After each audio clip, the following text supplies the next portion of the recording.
Hi, it's Leslie from Silver Lining Knitting. In this video, I'm going to show you some things about starting a new loom project, starting with choosing and setting up the loom, making a slip knot, and doing an E-wrap cast on. If you are new to either loom knitting or kiss looms, you'll find some good pointers in this video. Otherwise, you'll probably want to skip ahead to the next videos on basic stitches and decreases.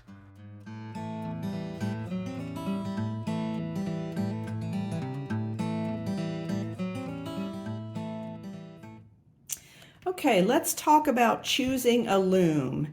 I really highly recommend Kiss looms. It's pretty much all I use for the projects that I do because they're so versatile. And they have several different sizes. I know some people don't like the metal pegs and they struggle with that. So this video and the next couple will give you some pointers on how to work with the metal pegs in case that's been scaring you off Kiss looms.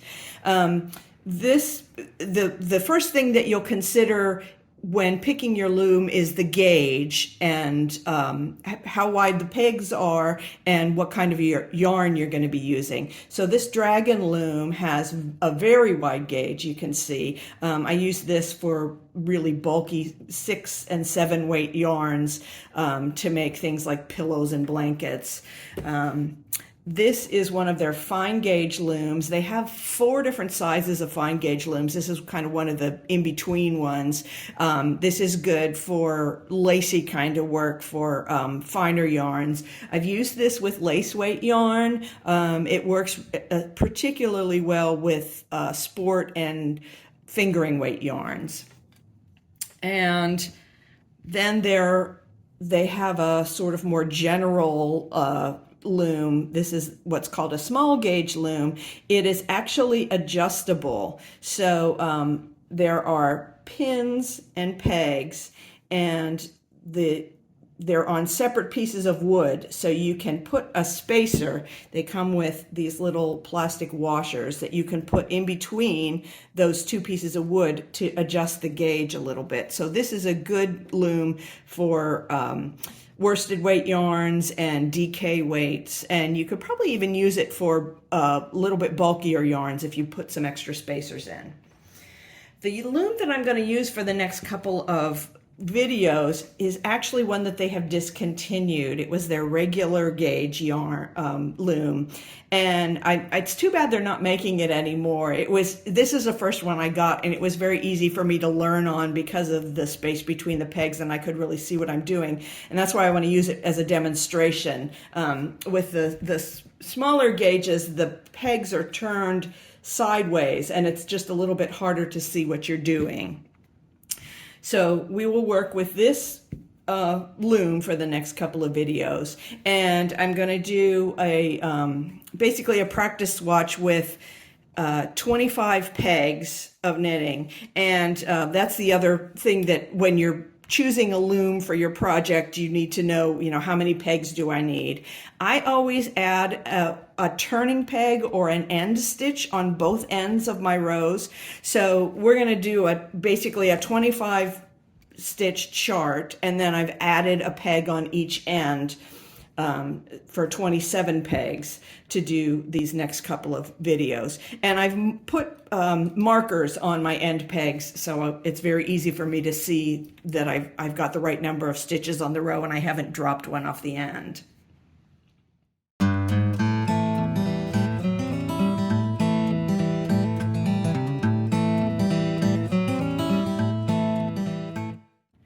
Okay, let's work on making our slip knot to start with. First, I'll let you know this yarn that I'm using is a 24/7 cotton yarn from Lion Brand. It's a really nice yarn. It's worsted weight and it's a mercerized cotton. So the way it's constructed, it doesn't fray at all. It's really easy to work with. So this is a good one to demonstrate with. It also has good stitch definition. So in order to make the slip knot, I've seen some really complicated ways of doing this. I find it very easy. I'm left-handed, so I'm going to do it the way that's comfortable for me as a left-handed person. You can turn it around if you need to. I'm going to actually hold the end of the yarn sort of between my last two fingers on my right hand. Then I'm going to wrap it around the back and back to the front and to the back again on my first two fingers, and I'm leaving a little bit of space between them, because what I'm going to do once I've got it around the back again is make a loop and poke that up through this circle between my fingers. Okay, and then all you have to do is pull your fingers out, hold on to your loop, and kind of pull everything tight. So now you have this a pretty big loop for a slip knot. I'm going to need to pull that down a bit to tighten it. So if I pull on the working yarn end, that will tighten it down. Okay, and then if I need to loosen it again, I can just pull the loop a little bit looser. And I always start, this is just my habit, and probably because I'm left-handed, I always start on the right side. Start on whichever side works for you, and it doesn't really make too much difference. I've seen people say you should put the cross part on the top. I just like to have the tail end of my yarn on the outside of my work. So this is the tail end. I'm going to keep that on the outside, and I'm going to just sit this down on the loop or on the peg, and then I'm going to pull it tight, and I want the knot to be right about between those two pegs without being too tight. You need enough space to be able to pull the stitch off. So now I'm ready to start my cast on.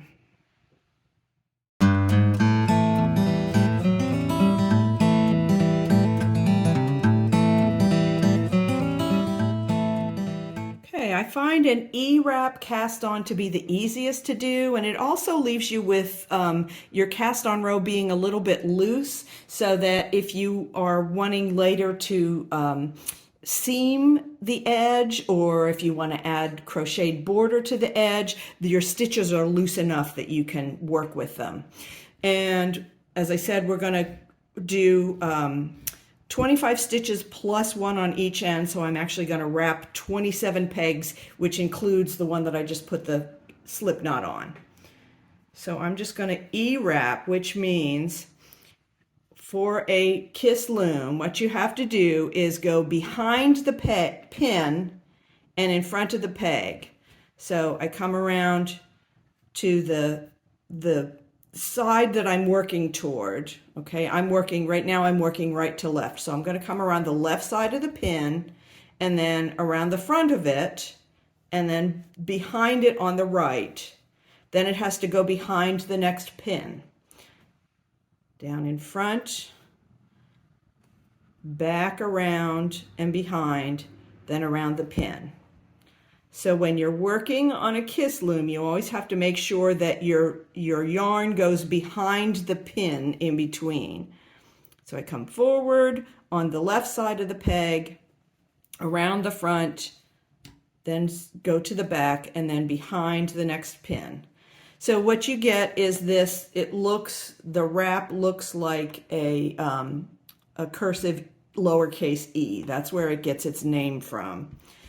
And basically you're just wrapping all the way around the peg. And it goes very quickly. Now when I get to my end of the row, okay, this is what I call a turning peg, or an end stitch. And I'm going to do the regular E-wrap. And then before, in order to do my actual first row, I'm going to wrap around this peg, or this pin that's on the outside, actually outside of my work, and do what would actually be a U-wrap on the last peg. So I'm just going around the front, and then it's coming straight back. Okay, then I'm going to knit that stitch off. Now I wrapped around this pin because I wanted some tension, but I can't leave it there. When you're knitting on these kiss looms, you can't let anything get wrapped around these pins or it'll catch your fabric up. So I'm going to take it off, and then I've got this little bit of slack, and I'm going to kind of spread that out and pull so that I don't have too much slack. Now I'm ready to actually start my cast on row. And I'm going to do that E-wrap again. This time it's going the other direction. So I come behind the pin to the far side of the peg, and then go around the front of the peg and go back. Okay, then again I have to go behind the pin to the far side of the peg, wrap around and go back. So again, you're doing the same thing that you did. You notice how the bottom stitch and the top stitch are lining up. You just have the cross going a different direction now. I'm only going to do about 5 stitches because in your first row, you really have to keep it that small. And the trick to knitting on metal pegs, because they don't have that bump at the top, you have to have your new set of wraps tight. So I'm going to pull this working yarn pretty taut, and then these bottom stitches are loose enough that I can pull them up over. So I'm going to take the bottom stitch, pull it up over, and drop it behind. Okay, and I'm going to do that for all 5 of these. And as I go, I actually get more slack because I'm pulling the slack from each one. So I have this sort of extra bit of yarn, and I'm going to pull that to the back. Now, for your next row, you don't want these new wraps that tight, so I'm going to let go of my working yarn, and I'm going to pull a little bit of slack on each stitch. Just a little. It doesn't have to be a lot. And now for this first row, you need to kind of take your knitting tool behind, and notice I'm going to bring my knitting tool in between the 2 pins up to the back of the peg, and I'm going to pull that old stitch back a little bit so that I get, and this one, see, it got kind of stuck in between there, so that I have that old stitch is back out of my way for the next row. And notice I have a little bit of slack. These aren't too tight. I'm going to want to be able to pull them off for the next row. So that's where I think using a Kiss loom, you really can't knit too tight. So, and a lot of people struggle with that in their loom knitting. They end up with their stitches too tight or their wraps too tight. And you just have no choice but to fix that when you use a Kiss loom, I think. All right, so I'm going to do the next set of stitches. Again, I'm going to do this E-wrap, come around the back of the pin, past the peg, and around front. And I'm going to do 5 more stitches that way. Hold your working yarn taut so that the new stitches don't pull off. Then pull some slack on the old stitch so you can pull it off the peg. All right, now let go of this working yarn. I'm going to pull a little bit of slack on the stitches that I just made, and then again go back through and kind of pull everything back.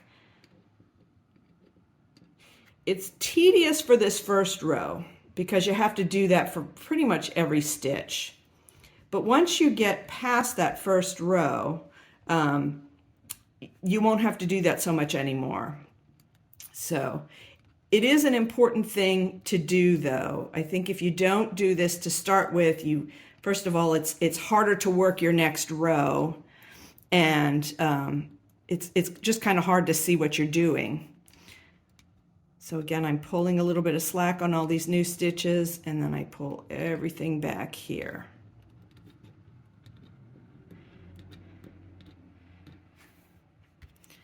All of this, once you get some practice, goes pretty quickly.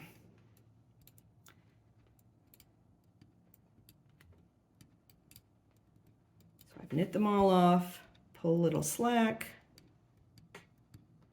and straighten the stitches from the back.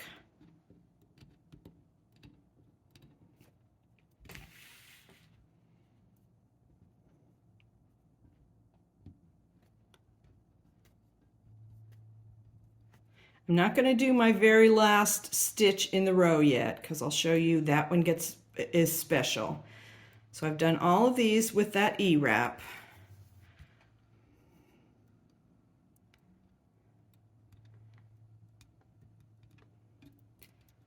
And I pulled the extra stitches out. Okay, for this last stitch in the row, the turning peg or the end stitch, I always do a regular knit or U-wrap stitch. That will give me a nice straight edge.